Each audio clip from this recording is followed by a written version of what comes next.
Hello and thanks for tuning in to Powell Software's Welcome to the New Normal.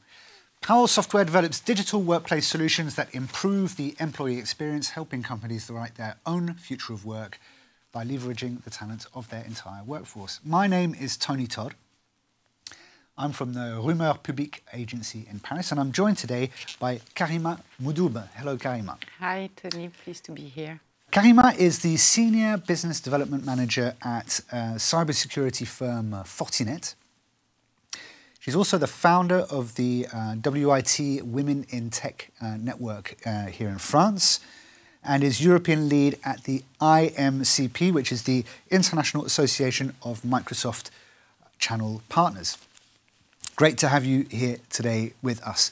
Karima, just to start us off, what is the WIT? What is the Women in Technology Network? The WIT Network France, as I call it, is a network, a subset of an international network, which is called the WIT Network International, that is present globally. And I've created the French chapter because, as for the IMCP, actually, we call us chapters. So in country, I have colleagues everywhere across Europe, in Germany and other countries. And the idea is to promote the women who work in technology, or to get more women to go into tech companies? Yes, we all share one mission, which is to develop a better percentage of representation of women in technology, a wide area in technology. And we want to retain women in careers, like I'm a woman in IT, and attract new girls and young students to IT world because we are lacking talents. A lot has changed in the last 50, 60, 70 years, when back then in engineering and technology it was very male-dominated. How far have we come? There's been a big evolution in my lifetime, in our lifetimes. Are we going in the right direction as a society? Are we pulling enough women into these roles that are so important for our economy and for the way we live and everything? Definitely. So we've never been that geared to big success, big faster engagement. So the pace always varies, huh? If you take history and IT. But I would say if you think about, vote for women being in the early 70s, in the IT, we do a growth pace which is really fast since the 90s when it really started. So I come from a 90s background, so local area networks, let's say, beginning of the IT networking. And now you have 27%, I believe now, of women representation. And we come from far, huh, of course. But I think in 30 years, we've been developing quite hard. Women in tech, are we talking about just in the technical positions, such as the programmers and the developers, but is it women working in technology in all roles? We're talking, because you work in business development, is it sales, marketing, but also development? So what is it? So thank you for raising it. It's a good point. Actually, at the beginning, all the opening positions were mostly technical. With the rise and the emerging of Facebook, whatever they call it now, Meta, and all the digital community space, you had a boom in marketing with, community leader, digital specialists and stuff like that, which have nothing to do with developers or coders. And you also, reflecting on my role, so I'm a sales and specialist of ecosystem partnership and business development. So within this scope of work, you have a variety of job openings that can fit any kind of skills, right? Not only, you don't need to be a formatted engineer from a formatted school to get a nice opportunity to join IT. We are coming to, hopefully, towards the end of this COVID crisis that has had such a huge impact on economies, on businesses, on societies. One of the phenomena that's come out of that is what we call the Great Resignation, or the big quit, that people are leaving their jobs because they're not satisfied, they're looking for something that's going to give them more meaning. And this is especially true in IT. Now, is there a risk that women are going to be leaving IT roles because they're not happy? What are the barriers in place? Why are people leaving? Is it affecting women as much as men, or if not more? And what needs to be done about it? Yeah, that's an interesting question, a hard one to answer. And so I have two considerations, let's say. Men and women, I believe, have been hit equally and very badly about the COVID crisis that you mentioned. So honestly, a lot of people are leaving or quitting their job because they want to leverage their life, the rest of their life better, which means, of course, that will both impact men and women. I think, actually, IT is an opportunity for women. Once again, I'm a promoter, but I really think that. I think because of everything done right now to promote, it will benefit women, and I think it will help retain women and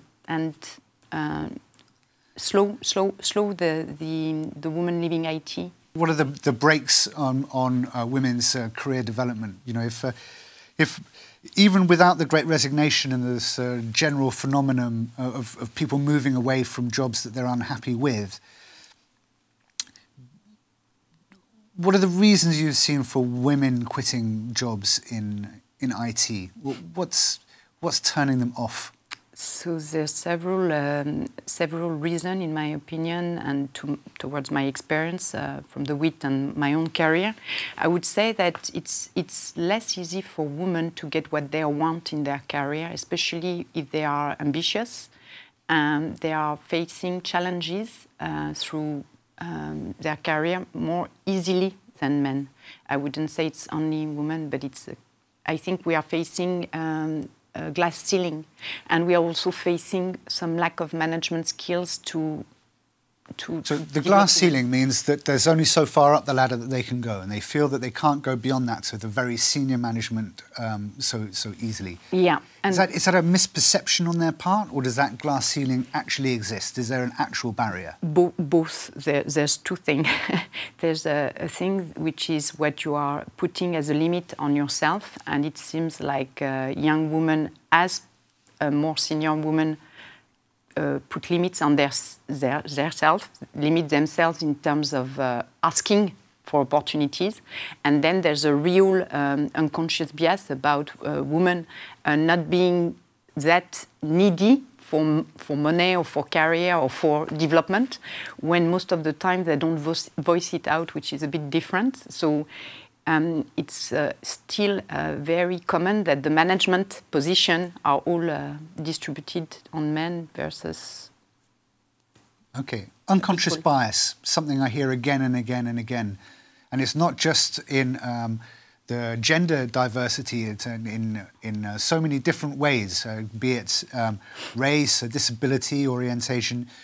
What do we need to do? What can companies do concretely to overcome this unconscious bias that holds us back from genuine diversity and inclusion? So that's a very a good point, well made. So unconscious bias is more and more raised, and it should be more raised. So enterprises have the full organization normally in terms of setup, you know, from HR to training capabilities to evangelize, I would say, before training. So evangelize is about the fact that every one of us, you, Tony, myself included, have unconscious bias that comes from literally who I've been raised by, where, so on and so forth, and also, of course, my surroundings. So in my case, I could have said forever, I'll stay in the same surrounding. I'm one on 10 persons, so one female professional surrounded by men. And when I've met with the WIT network 5 years ago, women challenged me saying, what's going around yourself, yeah? And in my previous job, I just had a look around and all the women left. And it's true. And I told them, hey, come on, I'm going to found the WIT network because all the ladies, all the women left. So I'm going to take a point here and think differently and look. So unconscious bias is about first changing and opening your look and challenging statu quo, simply put. Are we going in the right direction? Are the right things being done now?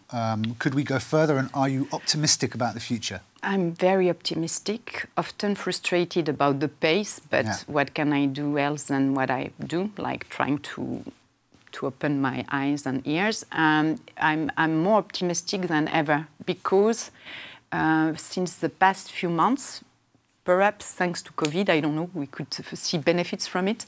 There's a lot more openness to everything, don't you think? I think so. I know that I see that from my point of view. I just hope that everyone else shares it as well. Likewise. Karima Moudoub, thank you so much for being with us today for this episode of Powell Software's Welcome to the New Normal. Thank you for the invitation. Look out for us in the next 2 weeks for our next episode. Thank you so much for tuning in. You can follow us on YouTube. You can follow us on the usual podcast channels. Look out for us on LinkedIn. Look out for us on Twitter. Thank you so much for tuning in once again. And we look forward to seeing you next time. Goodbye.